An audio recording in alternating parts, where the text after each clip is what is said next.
Oke teman-teman, di video ini kita bakal ngebahas tentang akhir dari Perang Dingin ya.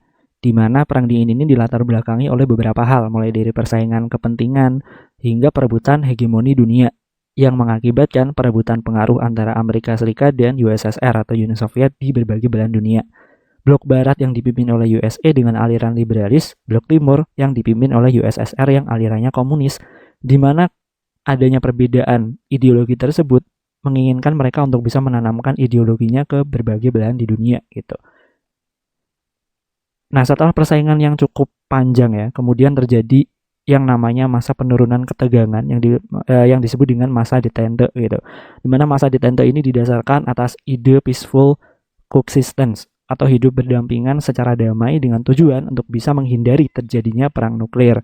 Sehingga dilakukanlah upaya-upaya untuk bisa mengurangi ketegangan di antara kedua negara tersebut gitu.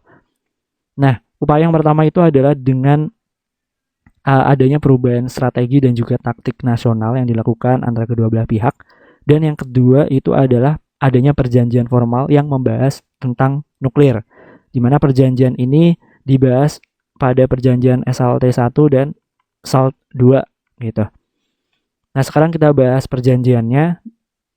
Perjanjian Strategic Arms Limitation Talk atau SALT itu dilakukan 2 kali. SALT yang pertama itu pada tahun 1969 antara Presiden Amerika Serikat Richard Nixon dengan Sekjen PKUS Leonid Brezhnev, di mana SALT 1 ini membahas mengenai pembatasan terhadap penggunaan senjata.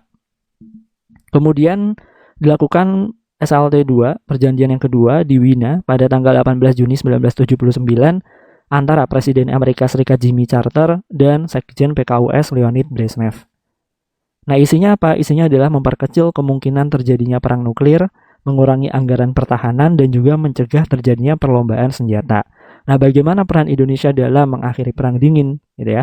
Peran Indonesia itu adalah dengan menciptakan gerakan non-blok atau GNB, teman-teman. Nah, GNB ini dipelopori oleh Soekarno dari Indonesia.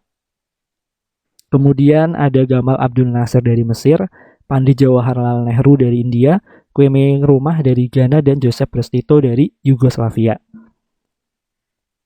Nah, GNB itu merupakan gerakan yang kemudian tidak memihak antara blok timur maupun blok barat. Sehingga GNB ini adalah netral. Selain itu juga dibentuklah ASEAN dengan mencetuskan zona of peace, freedom, and neutrality. Jadi ini merupakan zona yang merdeka gitu ya, bebas dan juga netral, tidak memihak antara kedua belah pihak gitu, dan juga tidak menginginkan intervensi asing di kawasan Asia Tenggara gitu. Nah, semoga ini bisa bermanfaat buat teman-teman semua terkait dengan pembahasan Perang Dingin ya.